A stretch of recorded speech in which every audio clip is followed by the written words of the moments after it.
Hello and welcome to Indiana ArtsDesk. I'm Marcus Jackman. Coming up tonight, a juried art show in Portland is seeking entries to compete for cash awards. That's right, artists, cash. And the arts calendar takes a look at what's going on in the IPR area in the near future. But first,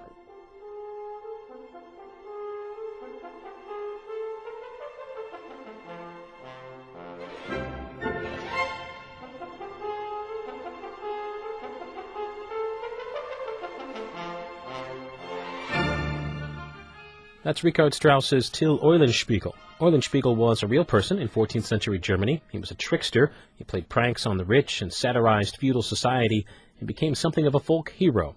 We named our puppet troupe after him just because we liked the spirit of his pranks and liked the way he hit on unscrupulous people and on self-important people.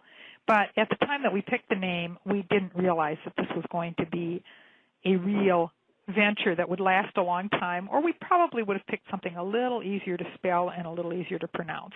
That's Monica Leo, one of the founders of the Eulenspiegel Puppets, who come next Tuesday to the Eastern Howard Performing Arts Society in Greentown. Leo says their troupe, which celebrates its 30th anniversary next year, started out as a hobby. When I finished college, I started making puppets and dolls and selling them at art fairs, and my puppets kept getting larger and less saleable. And at some point, a friend of mine said, why don't we do some puppet shows with them? And so we just started messing around with them and playing around with them and performing here and there. And then people started calling us and wanting to pay us to perform. Eulenspiegel performs all over the country, but their home base is in West Liberty, Iowa. Leo says the group's goal is to entertain and educate people about the art of puppetry, including the wide range of puppets and puppeting styles. The average person in this country either thinks of the Muppets when they think of puppetry, which is a wonderful thing to think of, but only one aspect, or they think of, hand puppets in the Punch and Judy tradition.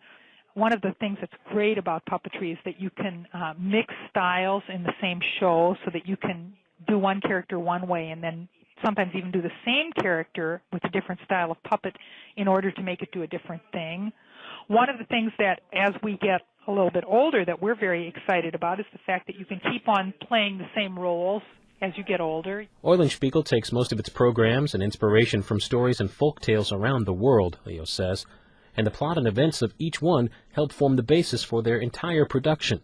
For example, the puppets used in their newest play, that's still in production, on the Underground Railroad, because of the nature of the subject and the demands of the action, those puppets will have to be different than the puppets in the show that they'll bring to Indiana, Hansel and Gretel, where goslings take the fairy tale roles of Hansel and Gretel. The story or the subject matter, and that leads to the style of puppetry we're using, and that leads to what the puppets have to be able to do and how they have to be constructed, and that leads to the design factors, and so on and so forth.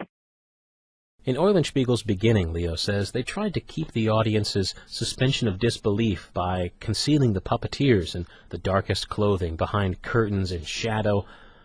But soon, she says, they discovered that the secret to getting the audience to see the puppet as more than a handful of cloth, wires, and sticks is something else altogether. If your focus is on the puppet's focus, then everybody else's focus is also on the puppet's focus. And if you truly believe in the puppet and project that belief, then everybody else does too.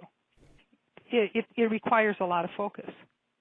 And especially if you're performing for family audiences like we do, sometimes it requires focusing through a screaming baby or through somebody's cell phone ringing in the back of the auditorium or whatever. Eulenspiegel Puppets performs at Eastern Howard Performing Arts Center next Tuesday at 9 a.m., 11 a.m., and 1 p.m. in Greentown. Tickets are $5. For more information, visit ehpas.com or call 888-649-ARTS. That's 888-649-ARTS.